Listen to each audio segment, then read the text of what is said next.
7 of us. That's cool. Not 12. Yeah. 20 point a month ago. All right, I have 12:01, so I realize I have, I'm clicking on something here, but let's call this meeting to order. Thank you, Redmond and Redmond BPAC and Bob for helping get this together. I think Derek, That would be Lindsay, actually. okay, Lindsay, Bob, thank you. Bob Thank you for didn't have coming. very much to do. He just told me what to do. You sent some emails. Yeah, you sent some I emails received and them. I saw that. Yeah. So let's go around and introduce ourselves. I'm Diane Flowers. I'm the chair of the Deschutes County BPAC. Sure. Kathy Driscola, member of the Redmond BPAC. Fred Ray, member of Redmond BPAC. Bob Nash, member of the Deschutes BPAC and Redmond BPAC. When a judge passes sentence, I'm gonna get double. Heavy shoulder. I'm Tanya Saltzman. I'm a senior planner for Deschutes County and the staff liaison to BPAC. And just a reminder, there is a sign-in sheet going on around, so if everyone can make sure they sign that. Yeah. Backside has. You got that. Yeah, thank you. Thank you. I'm Lindsay Crumscheid. I'm the assistant city engineer at Redmond and the staff liaison to Redmond BPAC. Chris Chang, ODOT, I'm the active transportation liaison for ODOT Region 4. Jennifer Letts, City of Sisters and Vice Chair. Scott Ferguson, Redmond BPAC member. Leslie New Lamping, Redmond BPAC member. Mark Smith, BPAC member and also representing South Deschutes County. Dave Rose, BPAC. I guess I better say Deschutes BPAC. Sean Passage, civil engineer with Central West Engineering. Robin Estes, Redmond resident. Ponder, Redmond resident. Welcome. Yep. You mentioned. And on Zoom, who we got? We got Matt. Oh, okay. Matt Muchna, BPAC member. And former Redmond BPAC. Yeah. Whitney Okay. Bennett with City of Bend. And I'm Pat Adabo, BPAC member and executive director with Oregon Adaptive Sports. Nice to see everybody. Hey, Whitney, is Derek coming in person? Yeah, he's on his way. He got stuck in traffic on Cooley, so he will Okay. be there in person shortly. Okay, that's what I thought. All right. All right. Any public comments? We've got members of the public with us today. No, thank you. Thank you for coming though. Yeah, thank you. Appreciate it. All right, all things Redmond. Went by just. Yeah, it's all you. Okay, yeah. Are you already sharing the screen or do you need me to? Yeah. You should, okay. Are you logged on to them? Yeah.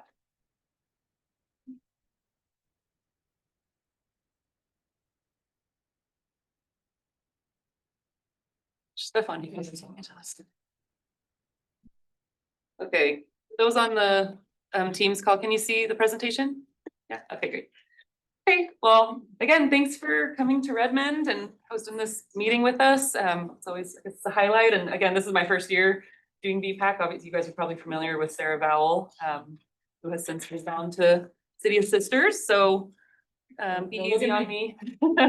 I'm new.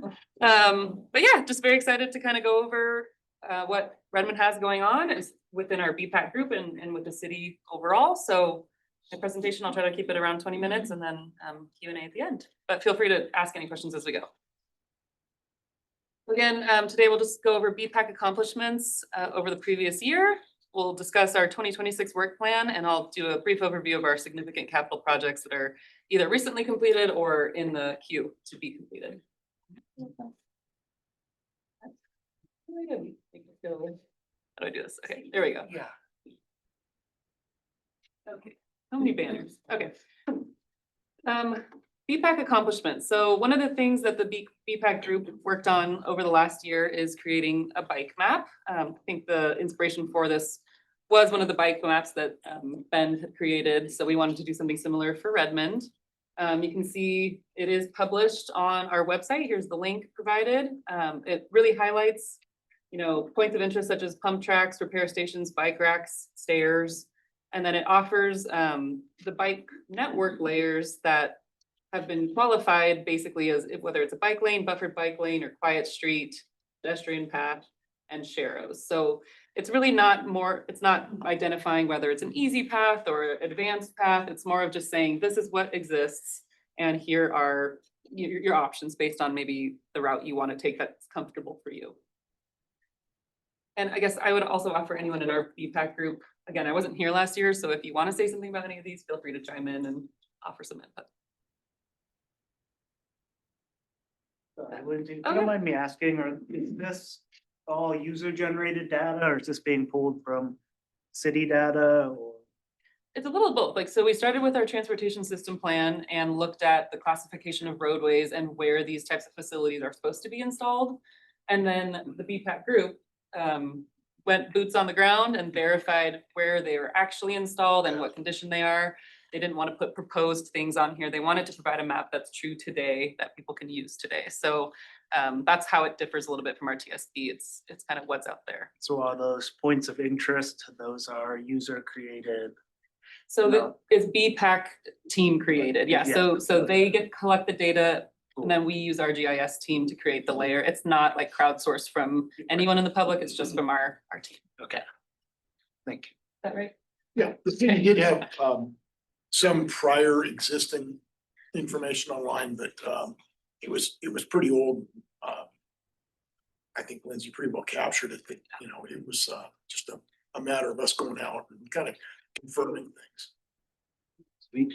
And we were trying to initially make a map more like Ben's that showed different levels of, I don't know, safety or whatever, but we found we couldn't come to any consensus, which made it clear that people would probably disagree with what we did anyhow.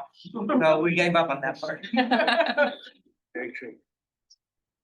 And I might say, like, hopefully in our next version, we're not gonna show bike racks because there'll be so many of them. Yeah, well, I was kind of hopeful that was something like the city had data on or whatnot, that's the official layers. Okay. The next accomplishment by BPAC last year was to do the annual bike and ped counts. So I understand this was in September. It was, one school day and one weekend, so 2 days on the weekend. And I think over 25 locations throughout the town. There's a pretty big chart available if anyone wanted to look at that data. But over all locations, you can see that, 365 bicyclists, 1,500 peds, 118 motorized vehicles, and other 97 were counted during that time frame. And you can see at the bottom just kind of the trends from year to year. And it stayed pretty close to what we counted in 2024, it's just 6% over what we counted in 2024. So What was the jump from 23 to 24? Any idea? Weather. Weather was gonna ask if that was Okay. weather. Weather was horrible in 23, and we did add a few more locations in 24. Okay, cool, thank you. When you show motorized, is that electric bikes or what is Everything. It's all of the above.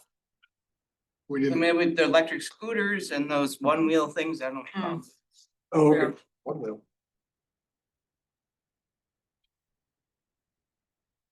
and here's some other takeaways from those counts. So can I go back to that for a second? Oh, yeah. Did you see a large increase or an increase on the motorized this year? Yes. Yeah, I think actually, let me go back to this next slide because I think it's shown on here. Oh, okay. I think the motorized uses went up 168%, so yes, you nailed it. And then just a couple other notable items about the counts is that there were fewer volunteers this year. Even though the counts rose comparatively, if we would have had the same number of volunteers, we might have even gotten higher counts. The counts in downtown were observed at 6th and Deschutes. There was low bike usage, but increasing pedestrian traffic over the year. And then overall, everything had gained in trip locations across the board. I want to speak for Deschutes BPAC, but I mean, if you have issues with getting volunteers in the future, don't be afraid to ask us. Yeah. I'm sure there might be a few people who want to help. Oh, it's not a snowy day. That's Right. The next item that BPAC always looks forward to participating in is National Night Out. It's typically I think the first Tuesday in August. and it's in partnership with our police department.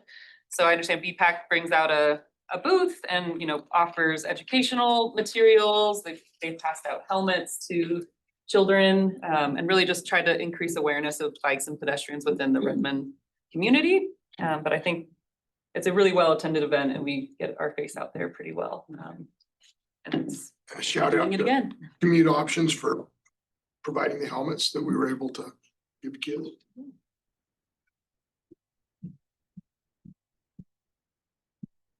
We've participated in trying to obtain some grants, or we've partnered with ODOT on obtaining some for City of Redmond.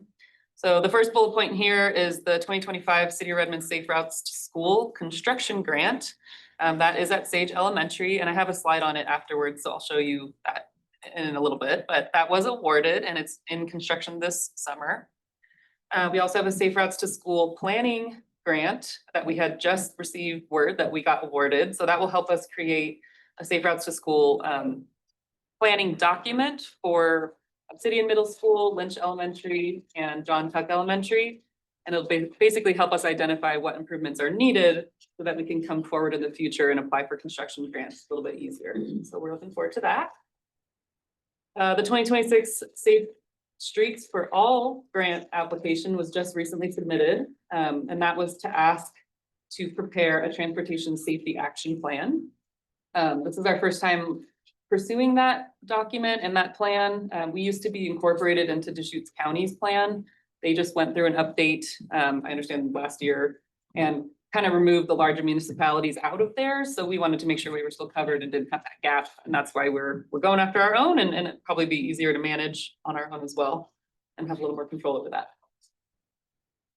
The 2025, and Chris this year, he could probably speak to these better than I can, but I just wanted to point out that there are other grants in coordination with ODOT.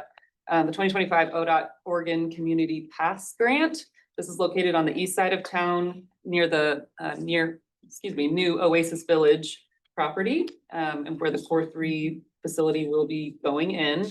It's basically to install a multi-use path from that Oasis Village shelter and bringing it all the way into town along Evergreen into the new sidewalks that were recently completed with the highway repaving. So that will be great and a high need for those people who are needing to get to town and use those services. Anything to add? Okay. And then the last one here is the 2025 Safe Routes to School grant for the Desert Terrace multi-use pass. So that's at the south end of town. There's a mobile home park at the south end of town where students often walk to get to near Sage Elementary or any of those areas. And it's unsafe because there's no real walkway along the highway. So ODOT is putting in a multi-use path to safely allow those kids to get to school. Yeah, and part of that project will also be building 2 new crossings on OR 126, so right in front of RPA on 7th Street and then also on 12th Street. So those are still in construction right now? Yes, the process has started. I get those kids to school safely, don't want them walking on the highway, that's not a good plan. Okay. BPAC also participated in everybody's favorite topic, e-bikes in the city. Our city council kind of recently tackled this and decided to revise our city code to ban motorcycles and non-pedal assist e-bikes within city parks. And that would include our Dry Canyon Trail or any other park facilities within town. I would say BPAC provided really clear, concise, and helpful testimony towards council, and that really aligned with kind of the decisions that they made. So here's on the right is the signs that have just recently gone up in the canyon. So we're hoping to kind of ban some of that irresponsible use of e-bikes to try to, keep speeds reasonable and keep everyone safe. So excited. And that's member Leslie and Bob at the council meeting with her daughter, providing strong testimony to council. Yeah. Robin, yeah, okay. I haven't done any counts yet on how effective that's been. Pretty a bit too soon, probably. Yeah, I don't, of course, we'll be doing our annual counts again in September. So we could definitely track whether that motorized use goes up or down. However, we're relying on police to enforce these signage and, you know, use within the park, so. Kind of feedback just from people out there using it? Does it seem like fewer motorcycles are now riding it because of the signage? I haven't heard any summary back yet. It's pretty recent, so I don't know if anyone has any anecdotal Yeah, information. I'm down there just about every day for a couple hours I ride. And so I've actually got a calendar now. I'm gonna track every day and the times that I'm there. So when I rode yesterday, there wasn't a motorcycle at all. So the last 3 days, I would say it's been pretty darn quiet, but there's a few hot spots you can see where the kids are, you know, hanging out and, you know, they know who I am, so they're using the Spurs. But I would say for the last three or 4 days, it's really been, you know, remarkably different. Oh, good. Yeah. And so are the police are willing to actually Yeah, I'll keep enforce it? Yeah, And there's an OAR, ORS or city code there's that's. city code, yes. It'd be nice to get some kind of feedback from the police, maybe periodically as to, is it going up, down? or Yeah. whatever? That's great. I can definitely follow up on that. I'm sure that there will probably be a follow-up council item of a workshop or something to understand how this is going, but I'm happy to bring that back to the group. Okay, here's our 2026 work plan. Broken up into 2 goals, really to review, influence, and or plan transportation projects providing safe bicycle or ped facilities. And then goal 2 is to conduct community outreach to increase ridership and awareness of peds and cyclists. I won't go into every item, but basically we're always looking for feedback on our codes, our TSP, any sort of policies that the city's creating. We always want to make sure we're involving BPAC and getting their input on that. We recently worked with Chris's group on ODOT's active transportation project that's proposing to connect Bend, Redmond, and Sisters. Is everyone familiar with that project in this room? Okay. So yeah, we're excited to just continue providing feedback on that as that project progresses throughout the summer. Let's see, we're looking to update our code to close a gap on infill projects. Currently, projects in Redmond that include up to 4 units, so a duplex, triplex, they don't have to install sidewalks. So we're seeing some pretty big projects go in that look like apartments and then there's no sidewalks adjacent to them. So we're hoping to close that gap with a code update this year. We've been working on our Safe Routes to School grants and other grant opportunities. And then again, reviewing the TSB and any other policies that we can influence for bicycles and pedestrian safety. For goal 2, let's see, we talked about the bike map that we're going to continue to update annually. We're hoping to potentially incorporate a pedestrian facility layer into that map. The city streets department is kind of toying around with this different tool that we can get a survey of all of our streets with LiDAR. So we're hoping that will help speed up this process rather than doing boots on the ground checks of sidewalks. We're gonna continue with National Night Out. We're also looking to participate with an Oregon Adaptive Sports this summer, an event in the canyon this summer. And then we're always just looking for other ways to create or distribute educational outreach materials for safe driver bikes, e-bikes, peds, and other non-motorist activities. Similar to kind of what we just talked about with the e-bike signage, we were trying to help influence that and then conduct our annual counts. It's kind of a lofty list, but we're working towards it every month. Okay. With that, before I move on to just talk about general CIP projects throughout the city, is there any questions for the BPAC group in general about like the last year's accomplishments or our work items? So you guys use Street Saver? The software program to evaluate asphalt? I think we do, but I think we're switching to something else and I don't remember what it's called. Do Yeah. you incorporate the pathway system into your road system on that, whatever program you use?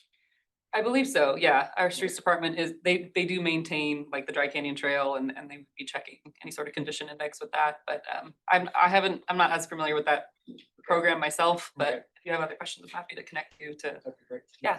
Do you know Anthony Ortiz by chance? Yes, I think. Okay, he's the guy. He'll have your answers. Yeah. Okay. All right, so first I'll talk about some projects that were recently completed. You probably heard about them last time Sarah was here. They were probably in progress. Reservoir Drive, this is in the southwest part of town. It's Reservoir / Wiki Up. This was an existing roadway that we brought up to standards. So we added buffered bike lanes and sidewalks throughout a pretty hefty part of town. We also added new sewer main, water main, stormwater facilities along that road, but basically between Helmholtz and 43rd Street. So it was a pretty long stretch and added much needed sidewalk infrastructure to these roads. It was a pretty steep drop off before and kind of unsafe for people to be walking on the shoulder. So this was a great addition. We also completed an ADA improvement project. So this was within 12th Street near 2 elementary schools. Those were M.A. Lynch and Patrick Byrne Elementary. We added ADA ramps along 4th Street as well, which is kind of turning into what we affectionately call like the beer trail. Because it's between General Duffy's and Blacksmith and Wild Ride. So we added pedestrian facilities there to also make it feel more like the downtown corridor as well. And we added an RRFB at the crossing at Evergreen. Peter and Birch, this one is near John Tuck Elementary, kind of in the center of town. There was a lot of aging sidewalk, or the sidewalk was really narrow, like 3 feet, and it was all heaved everywhere and cracked. So within probably 2 city blocks and 4 city blocks wide, we completed water main replacement. It was a steel water main that we had to completely remove and replace with ductile iron. And with that, we've rebuilt the entire street and all the sidewalks adjacent to it. Does Redmond have an ordinance where the homeowners are responsible for the sidewalk typically? Yes. This one because you were piggybacking it on other things that Exactly. the city paid for it. Yeah, it was pretty historical. So it would have been a major effort to make all the homeowners do all of that. So it just made sense. And because it was by a school, it made sense for us to put those dollars towards that. Central Dry Canyon, this project is ongoing, but it's about to finish by July 1st. I'm crossing my fingers. So this is just south of Antler and Black Butte Avenue, and it's near the Sam Johnson tennis courts as well, which you can kind of see in the corner of this picture here. But basically, this project was to reconfigure the park and make the pedestrian connections and vehicle flow, everything work a little bit better. Everything was kind of disjointed. It was really informal. There was gravel parking and people were just kind of parking anywhere they wanted throughout the park. So we added some new parking lots and sidewalks all the way throughout. We're connecting up to the existing Dry Canyon trail, multi-use paths, and adding new landscaping. And we reconfigured the Spud Bowl, which is where most people have soccer practice and those goals that you probably see from Black Butte if you drive that way. So pretty significant project, $7 million. And again, hopefully completed by this July. Oh, the other piece of this, we also updated the Hope Playground fall surface, which is an accessible park. So we replaced that spongy material on the bottom and made it safer for those users, which is great too. Use the pour in place kind of material. Yep, Okay. yeah. All right, this is another ongoing project, the East Side Arterial Project. This is another big one, $43 million or so. There's quite a few phases of this project, but generally it's intended to create a better connection on the east side of Redmond. It starts at the north end near Hemlock, and it's going to extend all the way down to Airport and 19th, which is kind of near the fairgrounds. So there's going to be a roundabout placed there at the fairgrounds. There's one that was already completed on Highway 126 and 9th Street, which maybe you've driven through if you're going east towards Prineville. We're adding another roundabout that is set to open on Monday. That's at Vets and Airport, kind of that weird 3-way intersection if you're familiar with how to get to the airport around there. And then adding a new connection between Highway 126 and Vets and Airport. So there'll be a brand new road that goes through the old golf course. And that's really just gonna help make a straight shot on the east side of Redmond. It's an alternate route to Highway 97. And hopefully will relieve a lot of congestion that experienced there. And this is a progressive design build project, so it's moving very quickly. But it's one of our biggest ones. We're excited about it. There's a ribbon cutting this Friday at 10, if anyone wants to go, if you have nothing better to do. Okay, that was my plug. Redmond Wetlands Complex. This one's also, this is our biggest project right now. So this is, we're abandoning our mechanical sewer treatment plant and we are moving to a lagoon system, which is kind of interesting because we're going from like a high tech to a little bit of a lower tech system, but really kind of like once in a career type project. It's really cool. And it's northwest of town, just on the outer limits. So we're working very closely with Deschutes County on that and BLM. But the kind of cool parts about this project from the VPAC perspective are that around the lagoons, there's going to be all sorts of pedestrian pathways that will be open to the public. There's 2.6 miles of asphalt accessible trails, 5.6 miles of gravel trails, public restroom, parking, pavilions. And then we do plan to have a science, like a wet science center that will be available to the public, and schools can come and do lessons and kind of like learn about the technology out there. So once it's all completed, it's going to be a really state-of-the-art system, and it's so beautiful out there. If you haven't been out there, the views of the mountains are insane. So once it's open, definitely have to take a tour out there. What's the timeline on that? This one, go back, I have it on here. It's 2027 through fiscal year 27-28. So I think it's supposed to be like winter of 27. Yeah. What's the current location? What's gonna happen there? Great question. We have a couple $1 million, like $3 million scheduled within 2031 to decommission the plant. However, it's very unclear what that means right now, because there are a lot of buildings there with offices that could be used, but then there's obviously a lot of mechanical equipment that won't be needed anymore. So I think it's still up in the air, but it could be, some parts may be demoed, some parts may be salvaged. But I think the intent is to kind of bring it back to the Dry Canyon feel and convert what we can to maybe some sort of park facilities, but I can't guarantee any of that. It's all up in the air and it's not planned at this point. And it's adjacent to the land the city bought for a future park, but nothing has happened on that in about 6 years. Yes. Yep, exactly. That's north, right? Across Bristol. Yeah. North. Well, There's the a treatment farm. plant is at Northwest Way, but the property I'm talking about is at 19th and. That's currently a farm, right? The city bought that. Yes. Yeah, sort of a farm, yeah. I know where it is. Yeah. So does the city own this land now, or is this an agreement with BLM or? That's a great question. Actually, I believe we own it, but I don't want to speak out of turn because I think that's correct because think there it was is. a public comment period on the transfer. So. yeah, That sounds right. yeah. I know because we permitted it through Deschutes County, so Yeah. I thought maybe it was still in the county and not. It's yours now. Oh, it's ours now. Okay, great. Okay. St. Francis School, this is kind of what I had alluded to earlier. This is the Sage Elementary project. So this is near 31st and Wickiup. Sage Elementary, you can see in the top right here, here's the school, the parking lot. Basically, the left here where this yellow circle is, you can't see on the image, but there's a steep hill that comes down into the school. And this is really not a safe crossing location because the sight distance is poor. So we're hoping to move it downhill and directly in front of the driveway at the school. So we're adding a pedestrian refuge island and RRFB here at the driveway, and then another pedestrian refuge island here to the right where it's circled. So that's gonna be completed this summer, and we're looking forward to, that's already kind of working its way into construction now.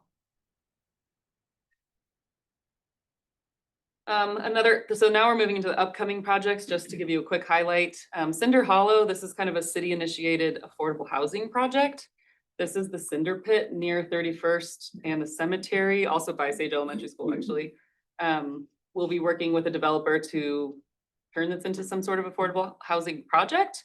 However, the city's part of it right now, or at least engineering's part of it, is to upgrade the roads that are adjacent to this so that it's set up and ready to go for whenever they build the units. So we'll be improving 31st Street to local standards, including sidewalks. While we're there, we're also going to be decommissioning 2 sewer pump stations. And that'll be in 2027. Helmholtz improvements. So this is on the east side of town, just south of 126. Helmholtz and Obsidian. We're going to add a roundabout there. And then we're also going to be improving some water main south of Obsidian through Quartz Avenue. Needed for our hydraulic resiliency and looping of the system. So this will be exciting. I think we're gonna finish some improvements there on Obsidian as well to connect it back better into the existing improvements there. And then lastly, we're looking forward to Elkhorn Park. This is on the very south part of town near Elkhorn and Canal, just kind of by Ridgeview High. We've purchased this land and we're gonna be working through our pre-design scoping of understanding what can we do with this land. So we're probably gonna be hiring some sort of owner's rep to help us do some alternatives analysis and get it to maybe like a concept plan. And then we will go out for probably design and full construction of it, whether it's a design or alternative method. But what we're considering there are sports fields, courts, restrooms, dog areas, playgrounds, open space, looped walking paths, and connections of the Homestead Canal Trail. Biggest property. That's a great question. I want to say 20 acres, but that could be off. Yeah. Does that touch the canal? Yeah, it does. Yeah, on the eastern side of it, touches canal.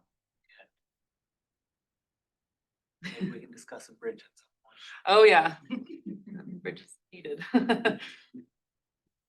Okay, well, I think that's it for our presentation. So if anyone has any questions, I can open it up. You go. We'll plant the idea of a bridge again. Okay, Way but- better connection Stop than the bridge. 97. Can I put that in there now? Way better than 97. Getting to Desert Terrace. So, Oh, yeah, yeah. Oh, to give it. Yeah. I would just like to commend Lindsay for her work, that she's just jumped in and taken off running, and we've alternated between having a planner and engineer, both are good. It's I think maybe we get in a little bit more in the upstream part by dealing with engineering, because they're making all the plans, even though planning does planning.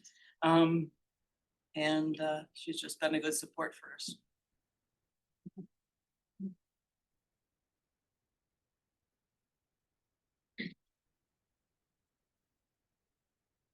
Well, how much of this project is based on bond, or is it all funded pretty much through the city, those existing funds? Most of it is through existing funds, SDCs, things like that, yeah. And what about your whole pool stuff and how that's all tying together? The Redmond Rec Center, is that what you're referring to? That's actually not through the city. RAPRD is a separate entity. Okay. So it's kind of different than how Bend, or I don't know, Sun River does it, but where Bend has like Bend Parks and Rec, it's completely separate from the city. Right. Redmond's a little different, where we do have Parks and Rec, but we own and maintain the facilities, whereas RAPRD does the programming. So they do all the soccer practices and all of the rec center. So that facility is theirs. I know that they're moving on to phase 2 of that, moving forward. I believe it's slated for opening in 2027 at some point. Yeah. And connectivity through all the pathway systems? They're upgrading their frontage and things like that, but there's been a lot of conversation about how it's going to affect, our overall system, particularly at 35th and Highway 126. We've been working a little bit with ODOT on what's needed there. The overall solution is a signal. However, there's no funds for that right now. So we're working on maybe more of a temporary solution of putting barriers up to reduce some of the movements at 35th and 126 to kind of force people to use 27th and 126, which has a signal. Our mayor is very, very excited about hoping to put an RRFB there, like a flashing beacon. However, that's kind of a challenging location too, just because it's so wide and it's potentially not as safe as other locations. So Very fast. very fast, yeah. So there's a lot of political drivers around that as well right now that are kind of unknown. But as far as the rec center, I mean, they'll be connecting into what's adjacent to them, yeah.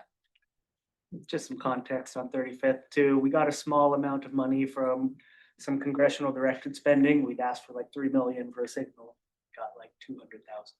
So that doesn't get us a signal in some of the improvements. So that's why we're looking at that sort of interim as we ask for more money. General question, going back to the mapping, and the crowdsourcing opportunity, is there any discussion about having public involvement with the crowdsourcing map where you could have users, identifying kind of their ability, age, skill level to kind of help hone in on areas that need improvement that would supplement, say, your LiDAR mapping for engineering standards, but also getting kind of a user take on what's live as well, as far as like, oh, this person rated this path 4.3 stars or this bike path 2.7 stars. Just seeing kind of what's actually being used. It's almost like a heat map in a way of users using your infrastructure. I would say I have no experience with that, and nor do I think that I don't think that you guys considered that as part of this map. Maybe you discussed it with GIS before I was here. Maybe I'll turn I it. think at one point, there was public was allowed to comment on it as we were developing it. And we have each year brought it to the National Night Out, sometimes a big paper map, and people can write on it or leave comments. We had, paper for people to comment. It wasn't completely interactive, obviously, but we do try and find ways to get input on it. Okay. Yeah, I mean, it's a good question. I mean, we could always talk to our GIS team to see if there's a way to easily add that feature or something, as long That's an interesting. click it on the website or something. Yeah, I was just thinking, I was at the Hatfield Ponds yesterday and it was just kind of like a little meeting and there's a lot of bird watchers that go there and they've got their own social media platforms that they can share like different birds that they see, and it brings more people to that area to bird watch and use the facilities. So thinking at it from a pedestrian cycling user interface as well, how do you bring more people to your infrastructure? Maybe that's an option. Yeah, we've also tried to find a way to make the map so people could use it on their phones, but it's difficult with the scale and trying to load and shrink and make it be responsive. So Okay. we haven't found a solution to that yet. Cool.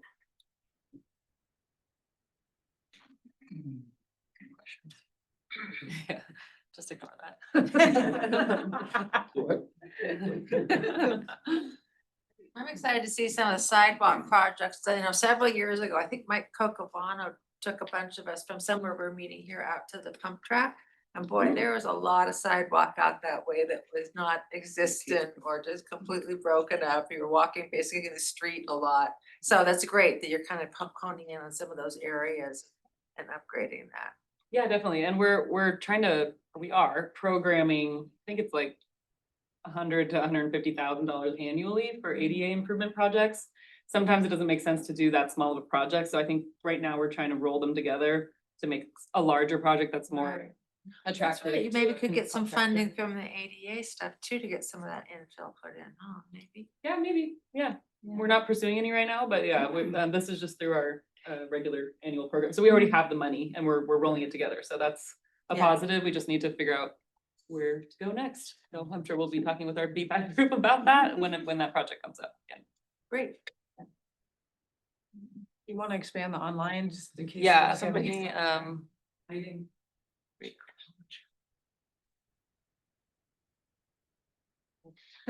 Thanks. Chatted. So one more. Belatedly. Let's have one more question. As far as just like generally across all jurisdictions, counties, cities, I think I recently saw Bend is implementing or looking at kind of a bike bypass in a way, or like a whole separate kind of, for lack of better terms, an arterial for cyclists and pedestrians. I've had a history of bike racing and cycling and traveling around the US and having an opportunity to see different cities and communities and how they've implemented infrastructure in Minneapolis, Albuquerque, Pennsylvania, just kind of all over, just kind of generally, you see a lot of use on these arterials that then kind of feed off to smaller infrastructure for bicycles and pedestrians. And so with the infill, which I think is really important for that, say, lower classification of a bike arterial to collector to local street kind of concept, is that being looked at with the plan of infill and identifying, I guess, areas where we could have potential bike arterials, kind of like what's going on the east side of Redmond. To me, that would classify as like an arterial. or even to the south to the RV park area, just kind of higher use. But how do we look at bike ped facilities in a fashion that we do with vehicle use as well and kind of balance the two? Yeah, I don't know if we thought about it that way, but we do have the Homestead Canal runs along through the center of town near the highway, and we're still hoping to be able to extend that to serve the southern part of the town. But it's difficult with what's already the existing, the pre-built stuff. Sure. And we have the Dry Canyon Trail, which goes for 5 miles through kind of the middle of town. And I think probably with the 9th Street, that whole thing, there will be better bike access on that. So I mean, I don't live on the east side, but I think it's great that there's gonna be this way to get up and north and south on the east side of town. Whether you're walking, driving, I go from like a meeting at the fairgrounds to a meeting here, and it would connect a lot of things that haven't been easily connectable. And I think a lot of people don't even know a lot of what is there because it's confusing to drive around. There's just old streets that, the maze kind of thing, whereas most of the town is grid. We need to work on our east to west connectivity. We have Exactly. good north-south, but it's gonna actually be a subject in our meeting in 2 weeks that we have is how, connecting the new pool to the Dry Canyon. Right now, we have good bike lanes as we get further out where the more recent, building has occurred, but the older part of the city wasn't designed and there aren't bike lanes that continue through. Sure. I was just gonna add quickly that was part of the impetus of the bike map, was to kind of see where those arterials were and where the infrastructure was, and also show the gaps too. And I think it's such an important question of how do people get to the airport without using a car? Or how do people get downtown or to Dry Canyon Club? And I think the Dry Canyon is an obvious, awesome artery for bike ped, but there's a need for more of that. So yeah, it's cool. And congrats Redmond team on all the progress. It's fun to see. Thank you. And I know we had a request from the Redmond BPAC for some conversation around bends, diversions, traffic diversions. So Derek is going to lead that discussion, and I think. Most popular project of the summer. You wanna sit here? No, I'm good. I got a chair in Okay. here. Thanks, everyone. Just before we start, I'm Derek Hoffbauer. I'm the mobility programs manager at the city of Bend. Been there about 9 months. Before that, I was working at CET for 8 years and been a regular part of the BPAC conversation and really enjoy being here, and worked a lot with the city of Redmond on transit initiatives, and you guys are doing a great job with all of your work. So who knows what a traffic diverter is or a modal filter? Raise your hand. A lot of people do. Don't. I will give you kind of a lowdown. I'm going to share my screen here and run through some slides. What do we have, like 10 minutes, 15? We're a little on the agenda. How long are you gonna? Oh, not that long. So I'm looking at, see, there you go. there are the slides. Let me do Like the short version or versus the long. I can do a presenter view there, a little lag. There we go. Okay, so and then my counterpart, Whitney Bennett, she was giant on the Zoom screen a little bit ago. She is now the city's transportation planner. So she's working with me on a lot of data collection, a lot of outreach and engagement. Really, our goal is to promote travel options in the city of Bend. As a lot of people know, we're developing some infrastructure pretty rapidly with our Go Bond funding, doing a lot of protected bike lanes, buffered bike lanes, shared use paths. And so our goal is to educate our community about what is available for safe biking, walking, and rolling, and getting them to use those facilities. And so this project, this is more of an engineering project. I just kind of stepped into it from an outreach side. And, I'm not an engineer, nor is Whitney, but, we sometimes play one on TV. And the engineering project manager is Kevin Howard. He has like the technical aspects. But when I first heard this project was coming along, I'm like, oh, we're installing these big concrete barriers in the middle of intersections in these really kind of dense, popular neighborhoods. And I think they were just gonna kind of put them in. They'd done a little outreach with the neighborhood association. Some of the neighborhoods had requested this traffic calming, but it was, a little while ago. And I was like, let's do some outreach. Let's get some flyers out. Let's communicate with the neighbors. And then let's do some events around it to make it fun. So that's what I'm really going to be talking about today. And that should advance. There we go. Okay, so quick overview. This is a pilot program. That's really important because nothing is set in stone. We're really trying to evaluate like how traffic patterns are changing. And basically we have these 6 diverters, and then the map's kind of hard to see in the upper right, but this is going to be the Old Bend neighborhoods. It's just south of downtown, and then the River West neighborhood, which is kind of along Galveston, a very popular corridor for people biking out to Phil's Trail, and a lot of, neighborhood, fairly high density area with some businesses mixed in.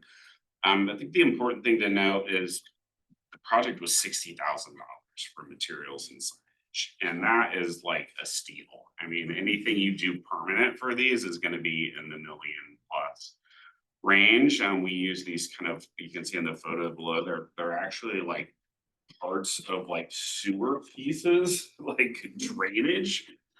That we were able to, Public Works was able to get, and they painted them. And so they're going to fill those with rocks. And these are basically, and you see some of these on like Clinton Street in Portland. A lot of places in kind of the western part, the less arid parts of the state, they have nice planters in them and things like. For now, we're just kind of putting rocks in there. So you can't put plants because they're going to die.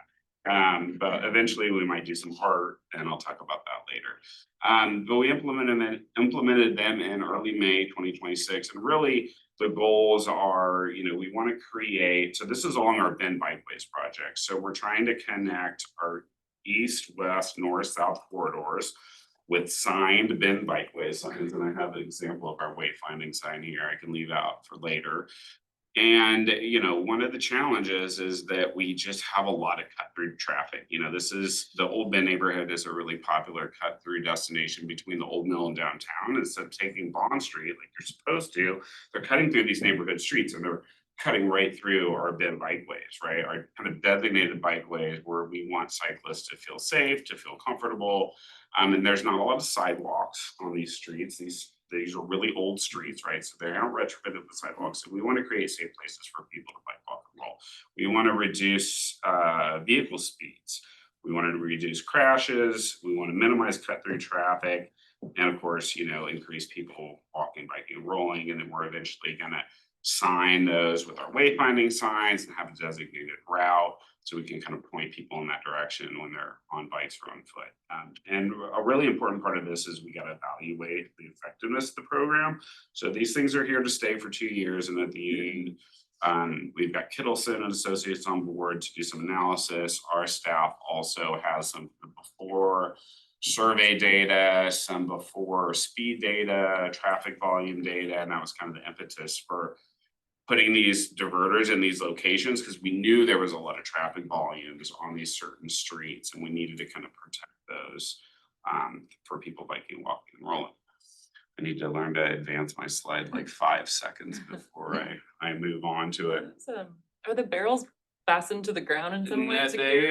They're just really heavy. Yeah, okay. So they can be, and the nice thing about it is that we, when we initially put these down, we went out there with the engineers and the consultant team, and we were like experimented. We actually have our cars, and we're like, we can't really make 2 cars having, turning in this little tight radius. And so we actually came back and moved them around and kind of tweaked them a little bit, kind of according, because not all these intersections are the same size. Some are a little smaller, some a little wider. So it was kind of like this one size fits all approach on here. So it was a little bit of kind of, making sure that we were able to tweak these and make them, make sure that, because basically you have, you're kind of cutting off right turns for cars. So a car is going to have to turn left, and then you have another, there it is. You have another car coming in there. And so, and we have kind of like little temporary stop signs, and we had to put no parking barricades out. But now we're actually working on striping it, putting some bike symbols in there. It's been a little confusing for some of the neighbors, but we've been out there kind of, working with the neighborhood to make sure that they understand what's happening, access, to their driveways, access to alleys. And, we're getting some mixed reviews, and I'll touch on that a little bit. But some of the outreach and engagement we did is, as I mentioned, we have these requests coming from the Old Bend neighborhood district for, probably the past 5 or so years saying, hey, we need you guys to do something about this cut through traffic. It's getting really bad. People are going to get hit. And so we kind of introduced this, this traffic calming project using these diverters, and they were really in favor of it. And so we decided to move it forward. So then before these were put into place, we mailed out some flyers. We had, little mailbox, those little temporary kind of real estate mailboxes at the diverters, and we put all our flyers in there. We had a comment form on our Bend Bikeways page, which has probably received, I'd say, close to 200 comments since we've installed these. And then we did some specific neighborhood association meetings with the 2 major neighborhoods, with city engineering staff and myself, and some of our higher level staff and our city council liaisons. And those were specific to the diverters. We talked a little bit about the Galveston improvements, but they have a lot of questions. Why here? Are these permanent? How do we give feedback? Things like that. And then lastly, we did a big community bike ride. It was on Cinco de Mayo. Here, I'll advance the slide now and wait for it, but I can kind of talk through it. So I was like, we need to really find, a way to showcase these, highlight them. And so Bend Bikes organized a bike ride. Thanks, Bend Bikes. And we did a really cool ride through the bikeways. We started at City Hall because I knew that was a place where we'd have a lot of city councilors coming in and out, project staff members. And we started there, and then we did a lot of promotions around it. It picked up some media attention, and then we highlighted all of our diverter locations, new wayfinding signs. And then that was the tour, and then went along Galveston to talk about some of those improvements. And we basically kind of stopped at each diverter.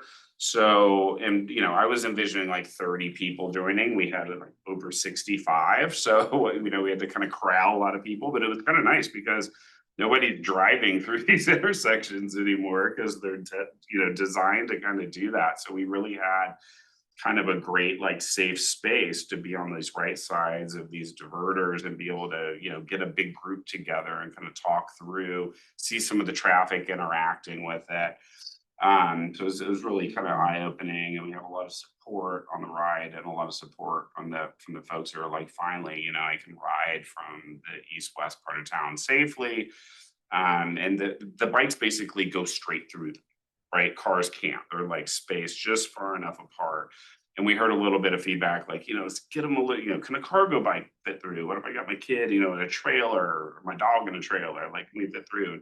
So we kind of had made some slight tweaks just to make them large enough that a bike can fit through, but not a small car, And then we have a lot of support from, I said, Bend Bikes, Commute Options, Vomitus Outside joined us a bit. They hosted kind of a after event at one of the local restaurants for Cinco de Mayo. That was really fun. And ODOT was there supporting it. And we had the neighborhood cheers coming out to support it. So the next photo is just going to be a few photos of the event. And then Whitney, while this slide loads, do you want to chime in on anything feedback we heard from riders or kind of takeaways from our bike ride and from engaging with the public on this? Yeah, I think the best thing was that there were 65 people, and this is a mix of all ages, which was really great. So it wasn't always kind of the same people showing up. We had a couple cargo bikes with kids in them, and just really broad spectrum of people that came out to see it.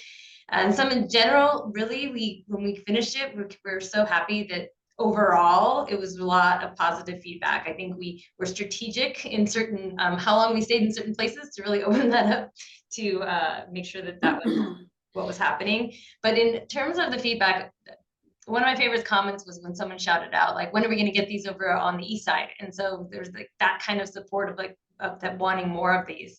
And like Brett, and like Derek had mentioned some small comments about maybe it's not wide enough for a bike to get through. And even some of the comments of questions whether or not something was going to function as well as it did, they got resolved in later neighborhood, the district meetings that were happening of really talking it out. And I can feel like a lot of this of us all riding through it really brought everyone's awareness to how they function. And so after having the ride, the comments during the neighborhood district meetings helped resolve some of the issues.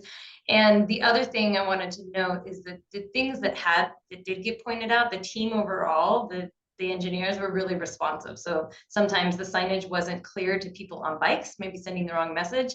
And after this ride, shortly after, one of our one-way signs got added to that, they added the accept bicycles, which helps to communicate the right messaging to the people on bikes too, because it can get, that was confusing for some of the people that live right near those diverters, of whether or not, like, if my car can't, why should I be able to if I'm on my bike? So the team was really responsive to the comments and after the ride and the things that did come in.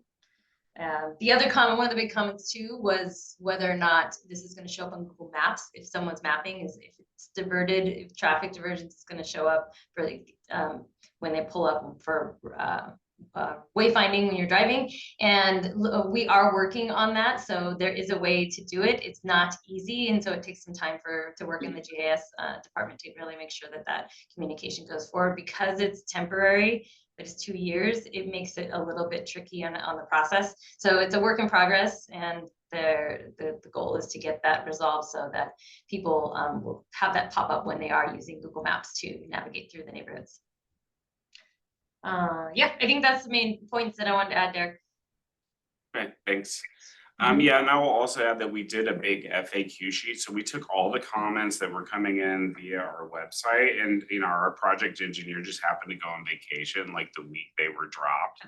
So I was just getting CC'd on everything, and I'm like, oh my gosh, do we have to like call every single person back? And so our comms people were like, wait, let's just put a link on our forum, do a comment form. And then after like a week and a half, we had enough comments that we were able to respond with an FAQ sheet that took everybody's comments, grouped them into themes and said, aesthetics, here's what you need to know. Like, are these permanent? No, this is a pilot project. So it was a really great way to kind of address a lot of over 200 comments. And then we sent that out to the neighborhood association. We sent it out to each individual who had sent in a comment that said, here's responses to a lot of these questions. If you have another question or more specific question, feel free to reach out.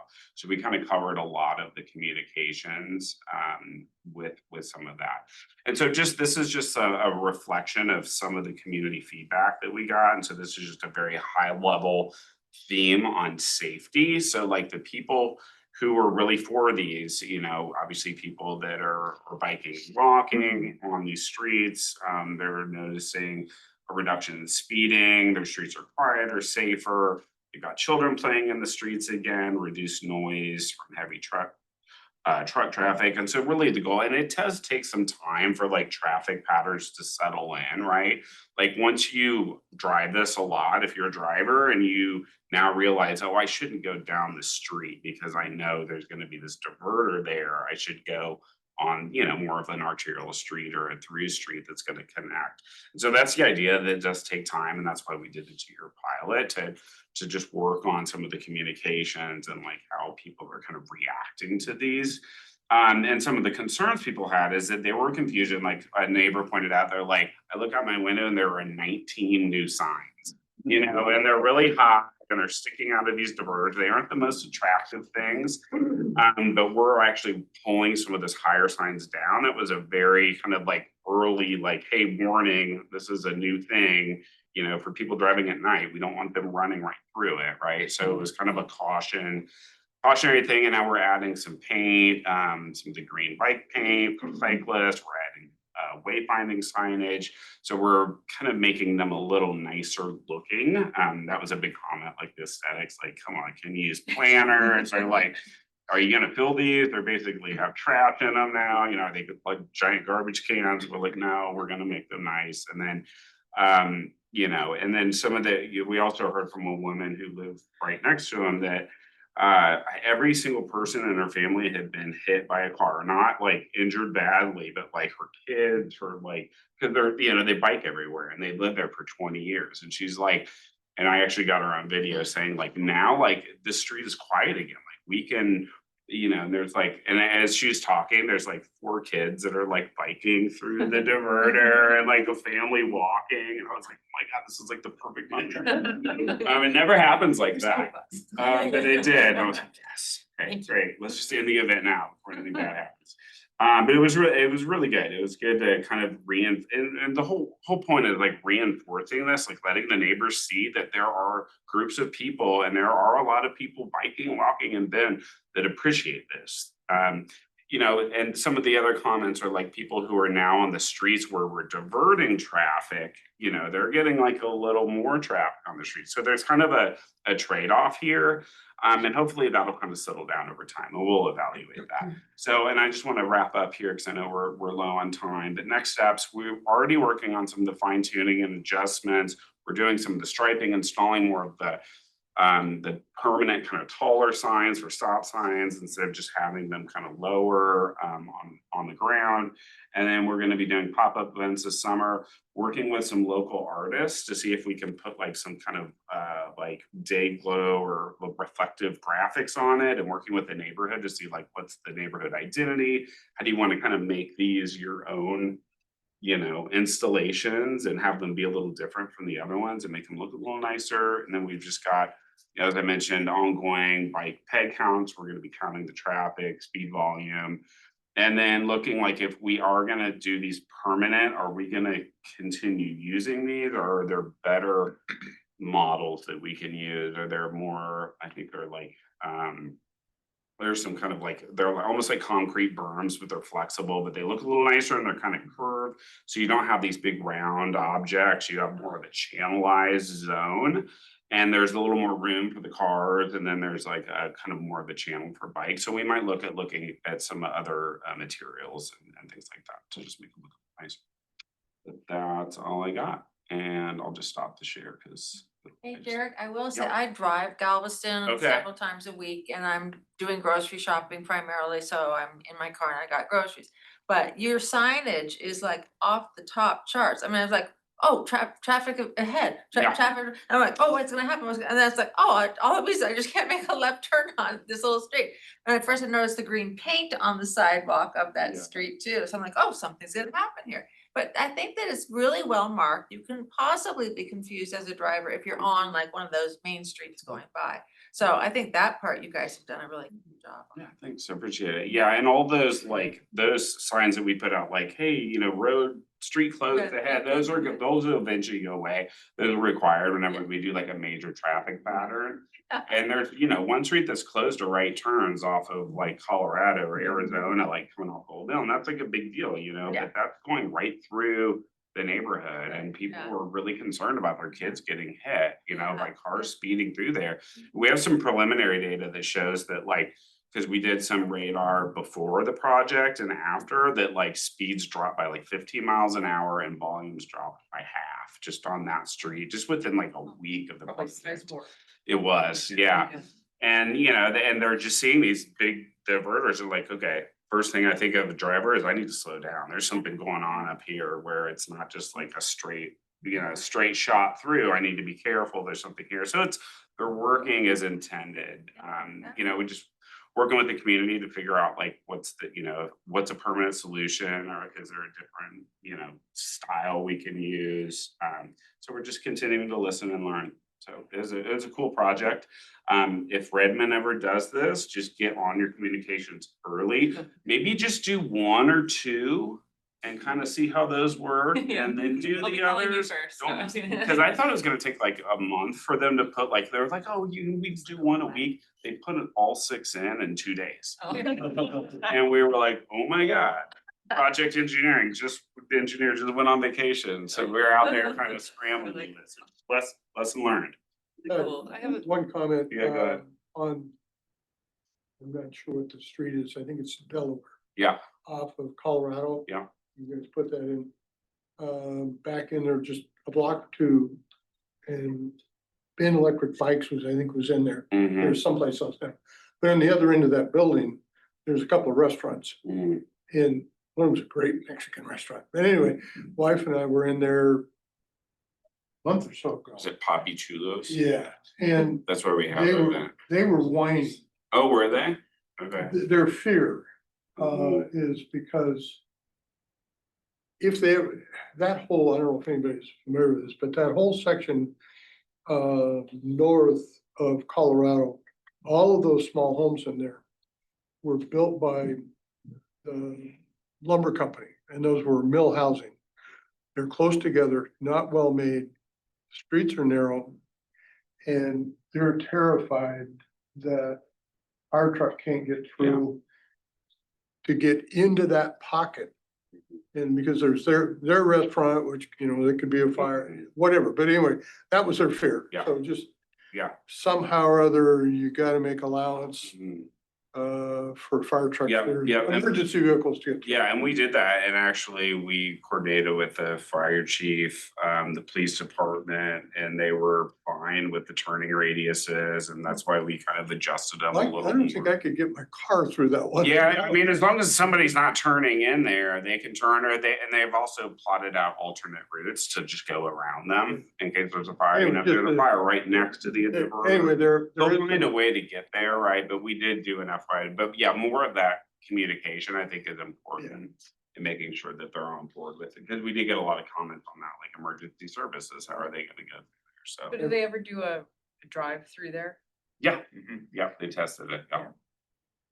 I'll just say, I think it's very creative for solution for what you guys were trying to do, and we struggle, I'm sure, with the same things that, you know, we get a lot of comments from neighborhoods, and we're like, oh, you know what would be great, we could do curb bulb outs or something, that would solve the problem, and then once you start designing it, and then you're like, oh, we have to move the dry wells and all the storm drainage, and it turns into this horribly expensive project. Yeah.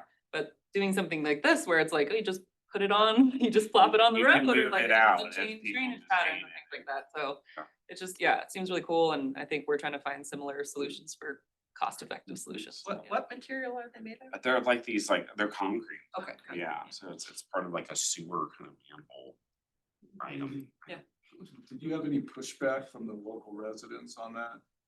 Yes, Jason, yes. how did you guys resolve that? Pilot project. Pilot project. We're here for 2 years. If you're vocal enough, you know, you can have a say in it, right? So just, Do you happen to budget for removal? well, you know, they're pretty, you just rent a truck and just Oh, pop yeah, them no, up no, on I- there. So it's mostly staff time, you know? Cause in Berkeley, they did back Yeah. in the eighties, they did a project like this, Yeah. demonstration project, and it's like, oh, we don't have any money to remove. the- Yeah, they're like, sorry, it's not a pilot anymore. No, we have, Still be there. yeah, I mean, that's mostly staff time, and I think just renting the big truck, you know, and that's why they did it in 2 days, because they're like, yeah, we got the truck. Just put them all at once, surprise everyone. Everyone woke up like, okay, here we go. A front end loader, dump truck.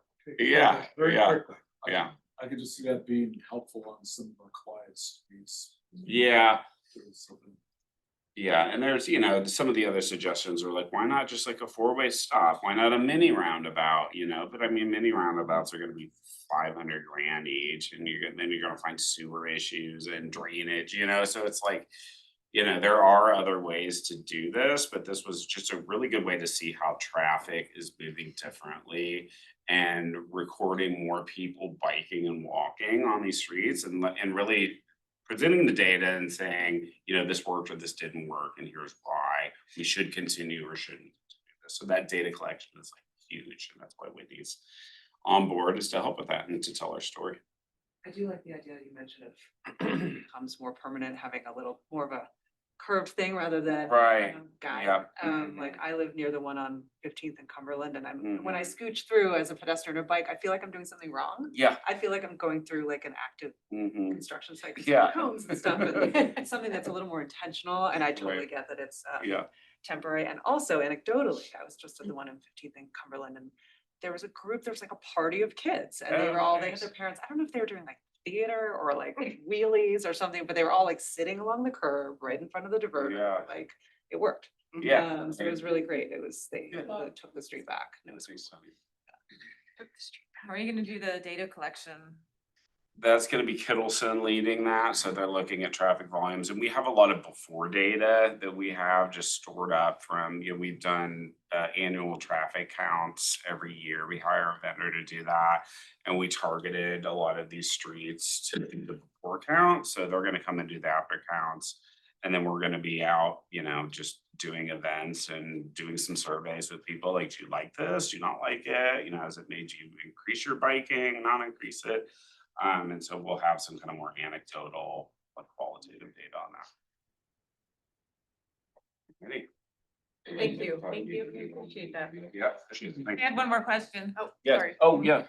If there was any actual like data collection on actual pass through traffic, I know I did a study there some 20 years ago, and it was surprisingly small volumes were actually passing through. It was mostly just neighborhood traffic.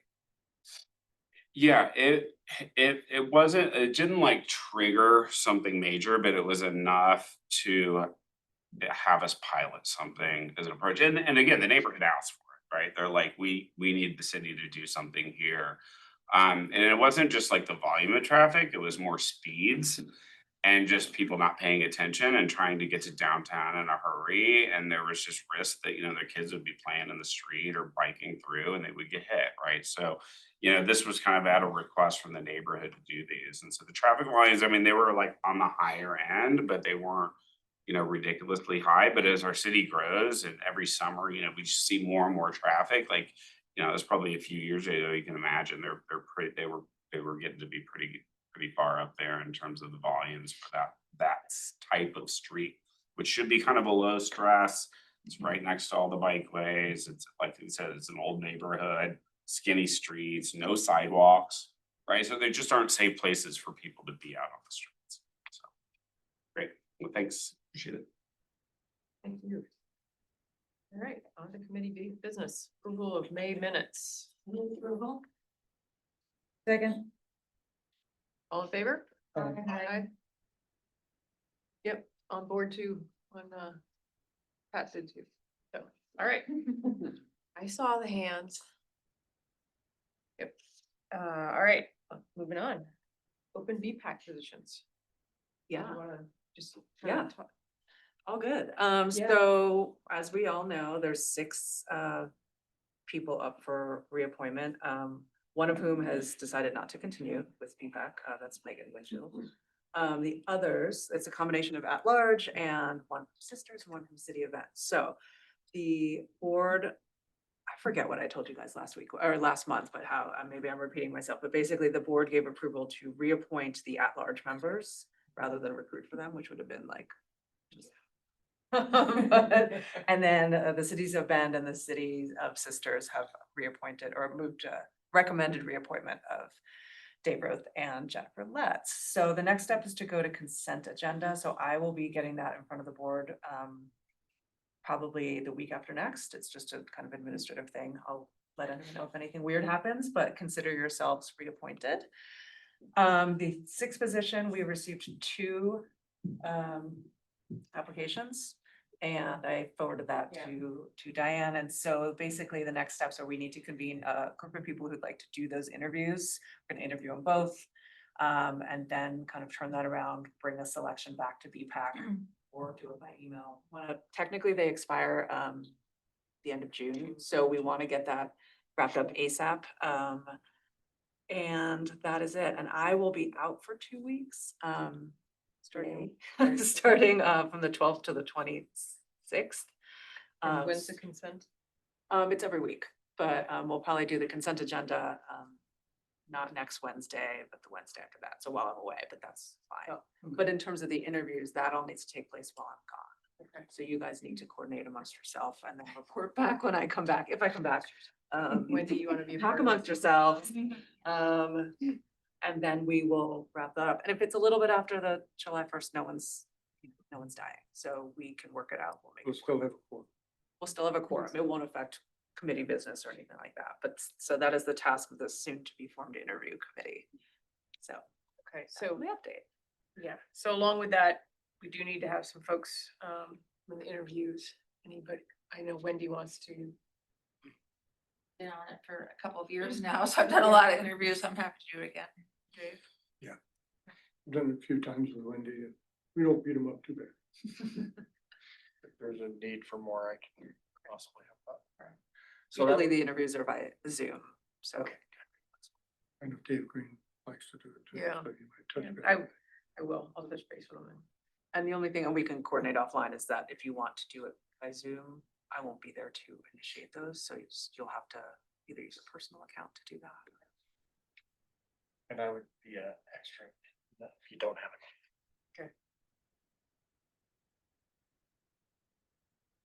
We'll send a note out after the meeting later today. And then just on the last piece here, not road crossing letter of support, we submitted on behalf of the BPAC a letter to ODOT route and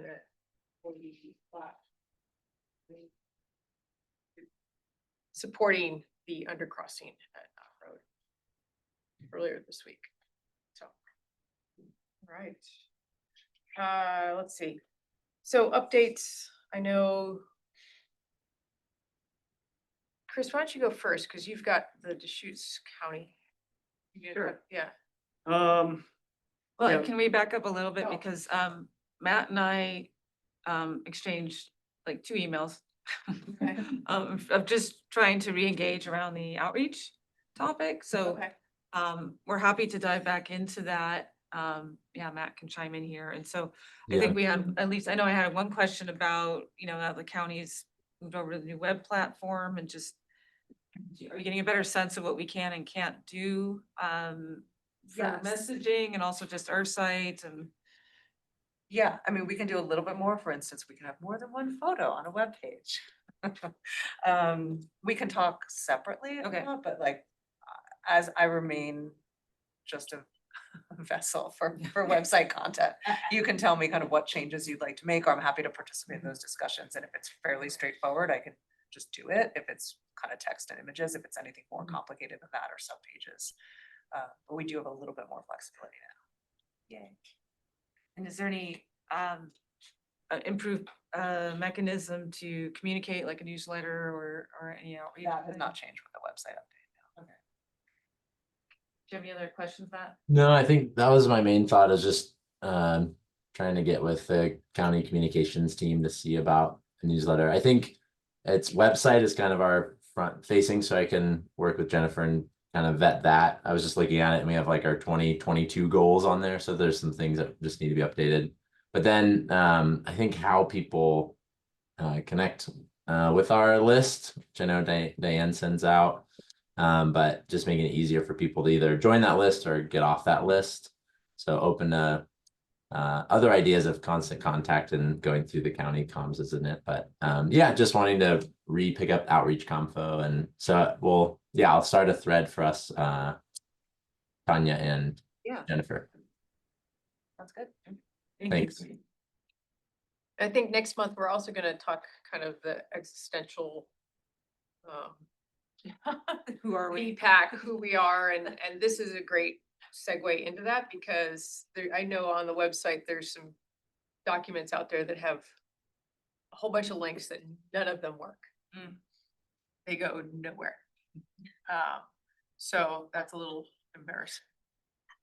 So that's next month, so that's great that you guys have started that. Thank you. Appreciate it. So Chris, you want to talk about?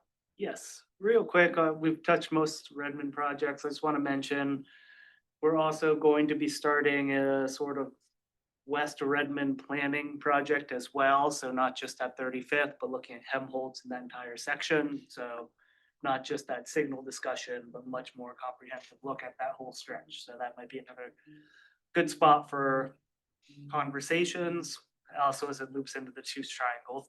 And then one other project, we're trying to get a project going for Veterans to You. This has been on the table for a while, repaving. Anybody who's driven it knows how terrible it is, but it's a very expensive project, so we're trying to piece something together, so that might be coming down the pipeline. Yeah, Deschutes Triangle, so we have an open house going on now. I think I've talked to both groups about this project before, but basically how do we connect Ben's Sisters Redmond with active transportation? So this open house is open now. I've sent a link to Diane and to Lindsay, so hopefully they can share that in the future. But yeah, it'd be great to get lots of comments, hopefully helpful ones here as things are changing, at the Deschutes County level. And, as we start turning these into projects, we've had a lot of opposition in the past, so it'd be great. I'm not gonna tell people to have what comments to put in, but it'd be great if people said it's important to access places like Klein Falls or Eagle Crest, right? Having those bike ped accesses, because we will face very much the same challenges we're facing down in Bend to Lava Butte, right?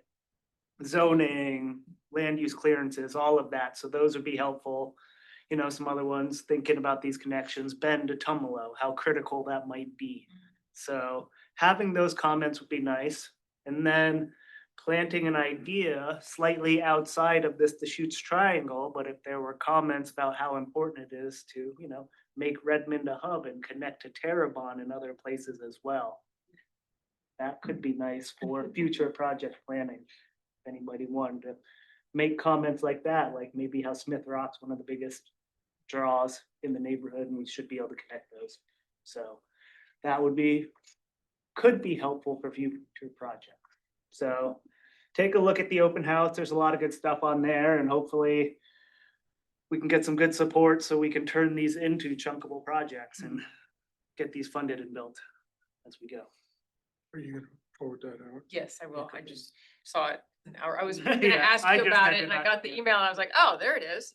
Yeah. I thought it was gonna be last month. Yeah, so we just got it out, so I'm gonna forward it to a bunch of other groups as well.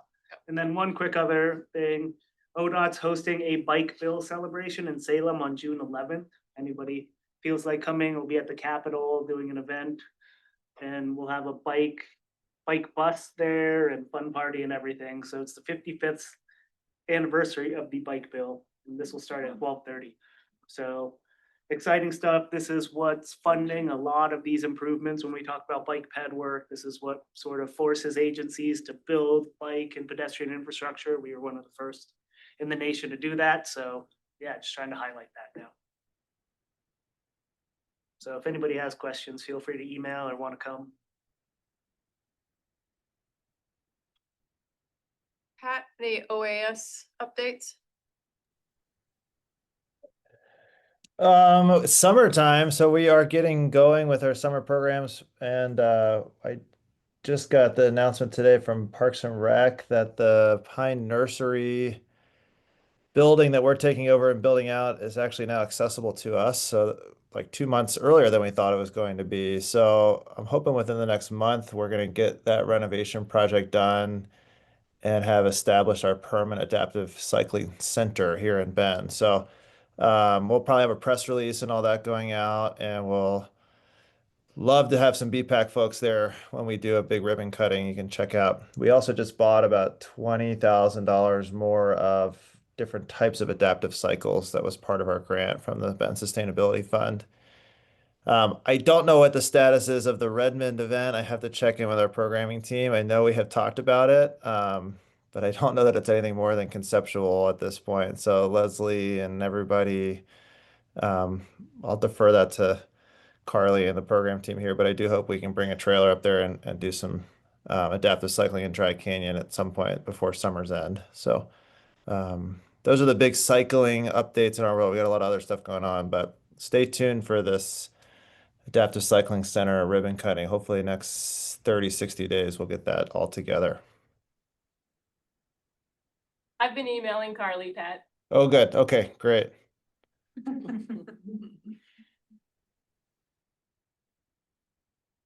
Okay. Wanted to get you guys in first. Michelle sent an update for Ben Lafine Schools. I will also send that out instead of reading it. It is a lot.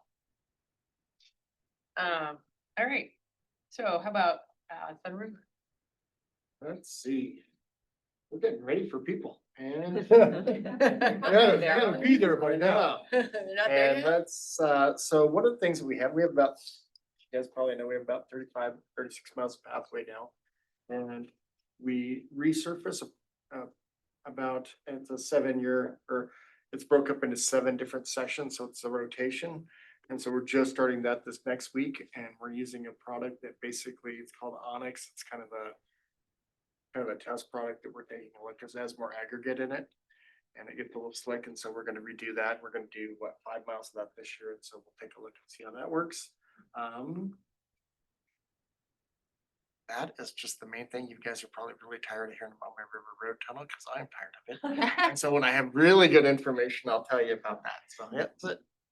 Is that your management? Just every 7 years you go over? I'll give you a short little thing, what we did in Sun River, and it worked out fantastic. I was on this committee probably 14 years ago when it got started, and there was a vote that went out to the owners of Sun River that, I know ODOT's gonna love to hear this, but you're gonna also drool a bit.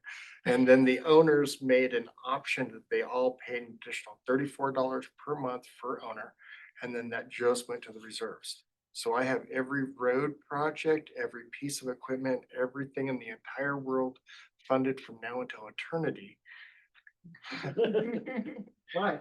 It was a group of us, a group of owners that worked together that came up with this thing, and then the owners of Sun River voted for it, but it doesn't include anything new. It's just what we currently have. So everything we have is fully funded in the future, so it's part of our process. And really, it was a small percentage. If you look at tax basis in the cities, it's $34 and it covers everything that it doesn't cover like buildings, like the Shark facility, but it covers everything from a useful life of 3 years to 30 years that is over $3,000. So as far as even like you could take this desk and all these chairs, that would be, and if it had a 10-year life, in 10 years, the money's in there and then you just replace it. So, but that was a great program to get going, and it was a bad economic time at that point to actually get owners to vote for it, and it passed by, I think it was like 80 some odd %. So yeah, yep. So. All right. All right, we don't have anybody from line. How about sisters? Nothing, you heard everything last month, so. Projects are moving along. We've heard everything from Redmond this And month. ODOT got all the crosswalks finished. Oh, that's right, our ODOT did get our ADA upgrades done in time for summer season, which was a big concern, so.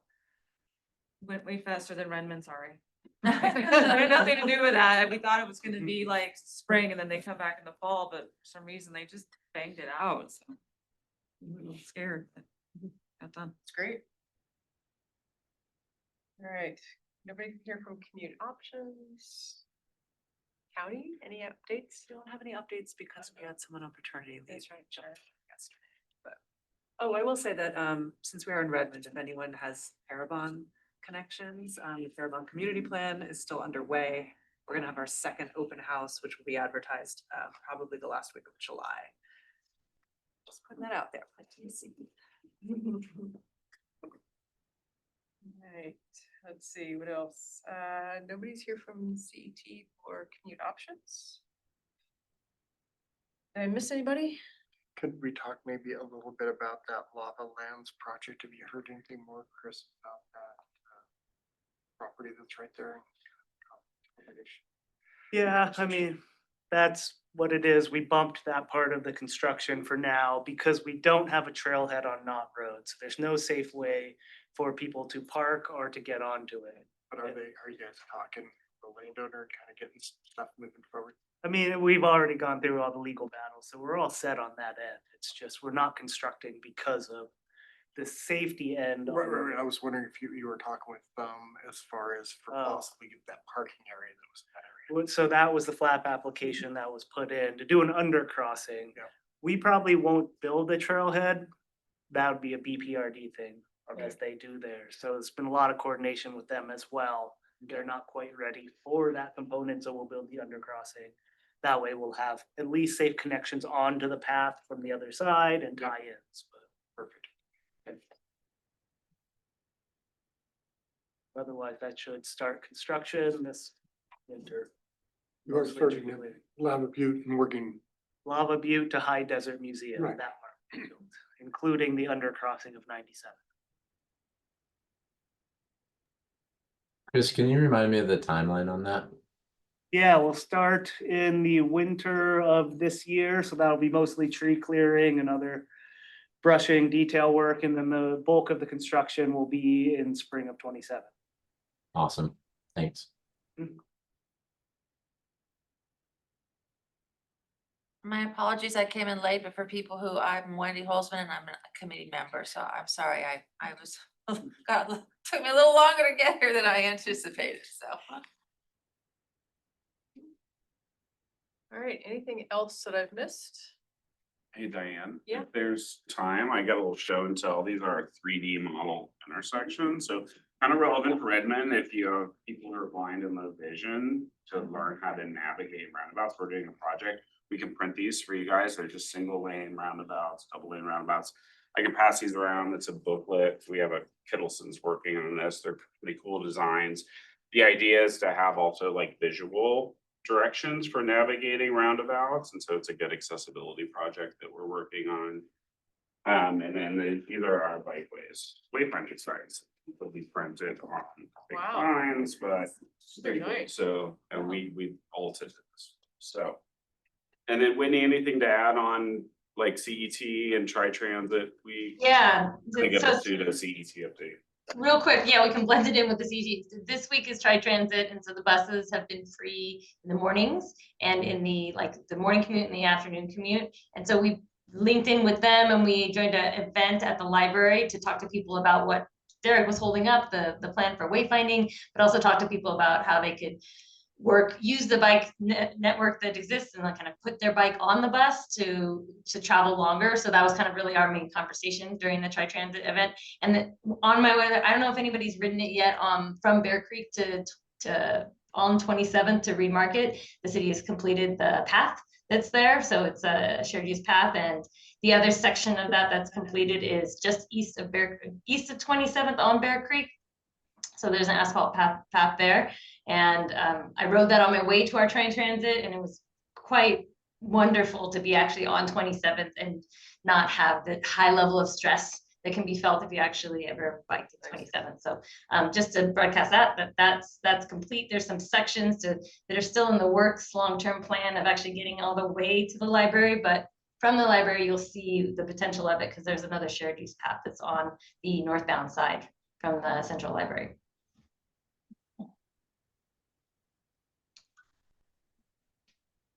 They are nice. Those two sections down. And the libraries. Yeah, well, the library's nice. Yeah. But And there's gonna be a lot of connection, I will say too, just in all those Stevens Ranch, Stevens Road, those neighborhoods. We're kind of working at like tightening up the connections throughout those developments to make sure that the bike routes and pedestrian routes are safe and not just set alongside some of the bigger roads that are being planned in there. So that's part of what we're looking at when we're do you know if there's eventually as Stevens Ranch builds out, is there another road that will go out to Stevens Ranch Road? I don't think I can answer. We had those with us, so I don't actually have I don't know if I can answer that one right now. Okay, But I'm just curious, because seems like it's a very limited access neighborhood at this point for the amount of construction that's going on. Right, for the number of units. Yeah, I mean, Yeah. if I could pull up the concept plan, but I don't think it has some of those the transportation network in there yet. We can dig in and ask our private engineering development and get back to you next meeting. Yeah, it looks like there should be, but just curious. Yeah, I think they're debating like whether to open up that road connecting in, and there's gonna be a roundabout right around there, so we're trying to catch up and figure out what's going on there. But we can give an update next time. So where would somebody? Yeah, so Find these will be in a binder. We're gonna have them at the library. We're gonna have them at City Hall. People can mail them to the house. We could DoorDash them. They're just tools for people to use, and they're general enough that they would cover like any kind of single lane roundabout, double lane roundabout. We're also doing like a skewed intersection, and we're doing a mid-block crossing. Actually has a raised bike lane because that's been challenging. We have 2 participants who are blind. They were born blind and they just don't understand how to navigate a roundabout. So we're Right. using these tools. We have some mobility specialists that are working with us to then take these to the kids and the schools. So it's just kind of a cool project that we're working on. I think the source is going to do a write-up early next week on the project. So. Yeah, I'm just curious, if I was blind, where would I find this to know how to then learn? Yeah, so we'll do the outreach for that. We're gonna have them at the library and at City Hall, and then, you know, the goal is to have some audible kind of instructions, because the main comment was like, yeah, here's the roundabout, but I don't know where I am when I get out of the roundabout. So it's kind of like some route planning that kind of goes into that, and the guy who developed it has an accessible website that actually will plan a route for you. And then when you get to the roundabout, you know, you wanted to kind of study this in your own home. Yeah. But you could also maybe take it with you. But they're like, you know, $5 to print. They're super cheap now. They used to be like $200. So we can print multiple versions. If Redmond wants some, we can get some to you guys. So it's just an opportunity to do a little more excited, because roundabouts they're great for traffic, but if you're blind or low vision, they're awful. Well, not And only- not great for bike either, so. No, that too.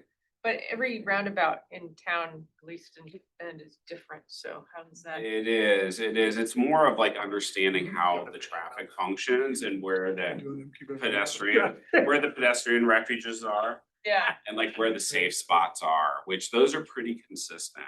Oh, with- interesting. I hadn't thought about Right, that. Yeah, yeah. So- the squiggle is the path that they Yep. should take.